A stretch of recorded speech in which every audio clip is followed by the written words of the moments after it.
Voici un résumé des idées principales de la République de Platon. La République de Platon. Idée principale. La République est l'une des œuvres les plus influentes de la philosophie occidentale. Dialoguant principalement à travers la figure de Socrate, Platon explore la nature de la justice, de la cité idéale et de l'âme humaine. 1. La justice. L'ouvrage débute par une quête pour définir la justice à la fois pour l'individu et pour la cité.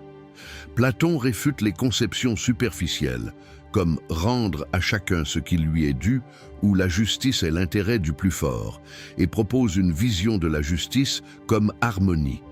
Pour la cité, la justice est l'état où chaque classe sociale remplit sa fonction propre sans empiéter sur celle des autres. Pour l'individu, c'est l'équilibre des trois parties de l'âme, la raison, le courage et le désir, sous la direction de la raison. 2. La cité idéale, Callipolis. Platon décrit une cité utopique, appelée Callipolis, dirigée par des rois philosophes.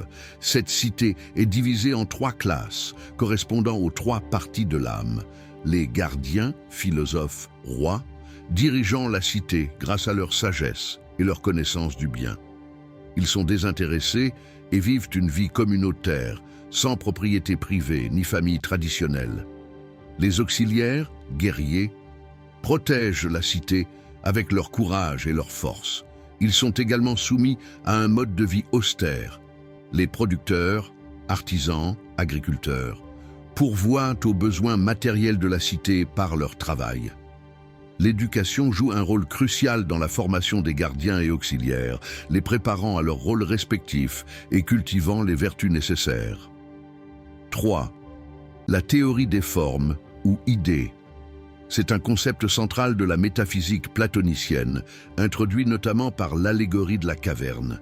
Platon postule l'existence d'un monde intelligible et parfait, composé de formes ou idées éternelles et immuables, comme la forme du bien, de la beauté, de la justice. Le monde sensible dans lequel nous vivons n'est qu'une pâle imitation de ce monde des formes. La connaissance véritable, épistémé, ne s'acquiert qu'en accédant à ces formes par la raison, et non par les sens, qui ne donnent qu'une opinion, la doxa. 4. L'allégorie de la caverne. Cette célèbre allégorie illustre la théorie des formes et le cheminement vers la connaissance. Des prisonniers sont enchaînés dans une caverne, ne voyant que des ombres projetées sur un mur. Ils croient que ces ombres sont la réalité.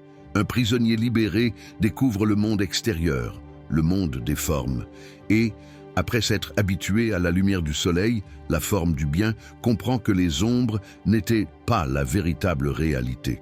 Son retour dans la caverne pour éclairer ses anciens compagnons est difficile et incompris, symbolisant le rôle du philosophe dans la société.